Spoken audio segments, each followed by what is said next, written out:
सच्ची दोस्ती। एक गांव में एक अंधा और एक लंगड़ा रहते थे। दोनों में बहुत दोस्ती थी। गांव में करीब एक जंगल था। एक दिन जंगल में अचानक आग लग गई। गांव के लोग जान बचा कर भागे।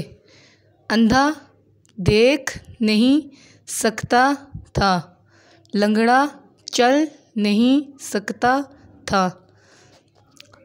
अंधे ने लंगड़े को अपने कंधों पर उठाया। अंधा चलता गया और लंगड़ा रास्ता बताता गया। इस तरह दोनों की जान बच गई।